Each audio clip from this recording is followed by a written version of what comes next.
Hello, this is Charles Scoble, your Golden Harvest agronomist with your Agronomy in Action Focus Friday here on September the 6th. So it was a short week with Labor Day on Monday, but I made up for it with travels to both the north and the south for the remainder of the week. We are in the full swing of field day season, so that means lots of pulled pork and way too much good food. The best part, though, has been catching up with customers and really digging into the hybrids and varieties as we do the traditional plot walks and agronomy talks that are part of these types of events. The good news is that we're still quickly collecting heat units, and our overall crop development remains above average.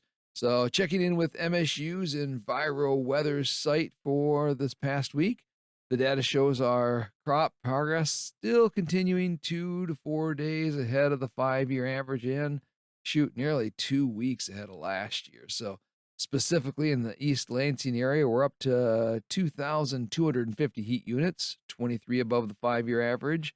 Over in Allegan County, 2318, 22 heat units above the 5-year average. Getting down to southeast Michigan, where they've been, they've been kind of dry here the last few weeks to the month or so. They've actually gotten up to 2,453 heat units, or 57 above the 5-year average. Up in Sandusky and the Thumb, 2,186 heat units, 56 above the 5-year average.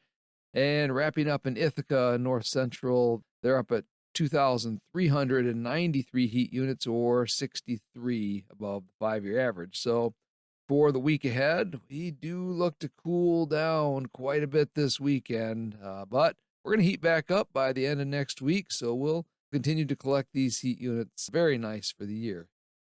Through the rest of this, we're going to kind of jump into those hot topics for the week, and there was still plenty to see. I've been getting a few more calls around the corn that saw some damage from those heavy winds this previous week on Tuesday. And I've also had some really nice conversations and questions from the field days that we've been taking time to kind of talk about. So we're going to dive into that this week.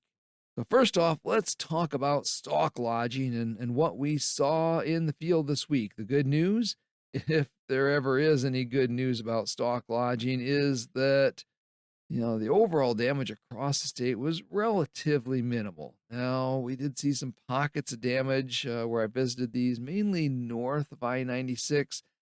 Boy, it was only that really tall silage type corn. Now, in doing my usual investigations, the first thing I always do is grab my shovel and start digging roots. I know you might be asking yourself, why would I dig roots if I'm investigating a stalk issue? Well, most issues with stalks usually have their root of their problems in the roots. But, in the cases this week, I've been pleasantly surprised not to see a lot of root problems, at least not the type of root problems I was expecting to see. I was expecting to see some root feeding from corn rootworm, but boy, the farmers' fields that I've been in this week are doing a great job of managing rootworm, and root feeding's really been pretty minimal. Now, the part of the equation that we've not been able to manage as well has been the fact that in Michigan, we just saw a wet spring and not only moved a lot of our nitrogen out of the root zone, it also caused our root plants just to put on a more shallow root system because they didn't have to go deep to chase the moisture this spring and early summer. So when these roots don't go deep to chase the moisture, they also don't go deep to mine the nutrients from the soil that they're going to need to finish the growing season strong. So when looking at the leaves of these affected plants, I'm seeing nitrogen firing halfway up the plant, and I'm also seeing some potash deficiency symptoms showing up with that typical dead plant material on the outside margins of the leaves.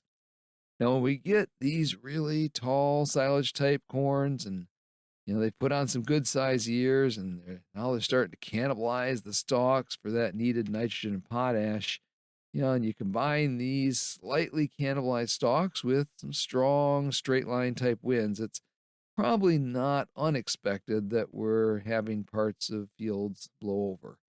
Now, it looks like some of the corn is standing back up, but there's also areas that are kinked over and they'll just need to be chopped to the best of our ability, often going, unfortunately, at different angles to get the crop out of the field. So whether it's, wheat lodging the week before harvest or silage corn doing the same thing, it's just always hard when you're the one who got caught in the bad weather this year.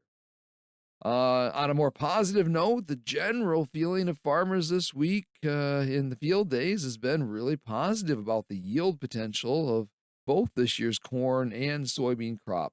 Of course, we had the usual talk about market price, and it's certainly not where any of us want it to be right now. But when it comes to the crop maturing nicely and the hope for a dry and early farm harvest, farmers were in a pretty good mood. Plus, the availability of a few beverages of choices generally makes for a happy crowd. So the main talking points at these events revolved around a lot of the topics we've been talking about for weeks here on this podcast. We're seeing some areas where tar spot is relatively non-existent and other areas where I'm driving by competitors' fields that are really already dead. And it's looking like mid-October. So, in stopping in those fields, it's not hard to find tar spot on the leaves. And these fields will need to be scheduled for an early harvest and probably suffer some yield and standability losses versus what they could have been. There's also a lot of discussion around white mold and sudden death syndrome in soybeans and what we can do next year to manage them both. Now, be sure to go back and listen to some of my previous podcasts if you want to review both how to identify these diseases and how to manage them. Interesting enough, farmers are also remembering the challenge with vomitoxin in some of their cornfields last year and wondering, how that's going to play out this year. Now, the good news is that actually in our test plots around the state last year, we saw very little of it. And so far this year, I'm not seeing an indication of it at all. But if you do have some susceptible hybrids, you may still want to look them over and plan harvest accordingly. Now, finally, I'm seeing some ear feeding from corn earworms in the tips of the hybrids, those hybrids without an effective trait for managing broad lepidopteran pests. But, the good news is that those hybrids that are trait protected and they're pretty clean of earworms, even if they're planted right beside those hybrids that are showing some damage. So with that, it's been a great week to visit with folks, go across the state and see what's going on, and I hope we're all planning for an even better week next week ahead. This is Charles Scoville, your Golden Harvest Michigan agronomist, with your Agronomy in Action, Focus Friday. Have a great weekend.